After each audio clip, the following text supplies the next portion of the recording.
Here is a summary of the poem, An Elementary School Classroom in a Slum by Stephen Spender. The poet begins the poem by illustrating a handful of students sitting inside a classroom in a slum school. The children are far removed from the waves and the breeze and are deprived of sun and fresh air.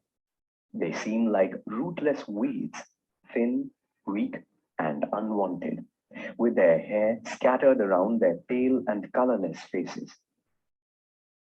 The poet describes a tall girl sitting with her head bowed down, as if she is a wilting flower.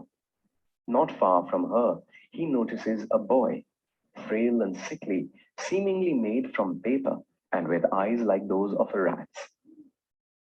Another boy in the class has twisted bones, a genetic disorder that he seems to have inherited along with the poverty. In contrast to these two, a sweet, quiet boy sits almost unnoticed at the back of the dim class. He appears to be daydreaming.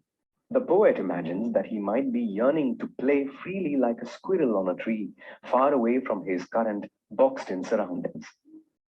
The poet then describes the environment in the classroom. The walls, painted sour cream, are dingy and are decorated with donated things. A picture of Shakespeare, an image of the dawn over a city, a painting of a flower-decked mountain valley, and, most significantly, a map depicting the world. These things represent a world of beauty, learning, and joy that is far removed from the student's world. For them, the reality is the gray fog outside the windows, a life full of adversity. The reality includes narrow streets and gray skies, which are stifling and which offer no chance at betterment. Thus, their life is in stark contrast to the world described in their books. For the children, the words of their books are meaningless. Next, the poet speaks of Shakespeare and the map as being negative influences. They are wicked because the things the students see on the map or read in their books only function as temptation. The lives of the children are led in the dim and cramped reality of the slum.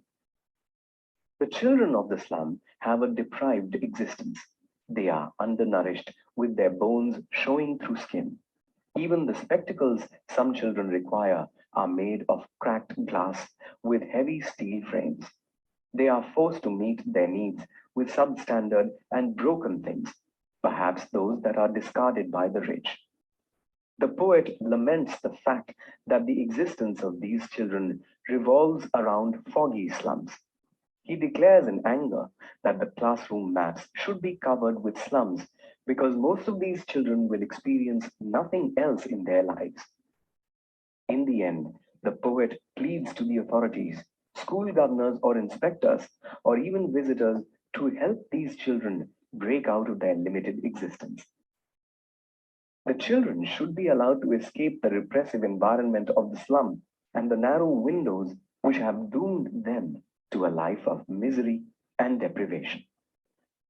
They should be able to live a life that all children have a right to, playing out in the open in the green fields under blue skies and the bright sun, and reading and learning. The last few lines are strongly expressive of the poet's wish for the children to live a fulfilling and natural life. The poet hopes that the children's future will be bright and that they will be able to successfully utilize the education that they get.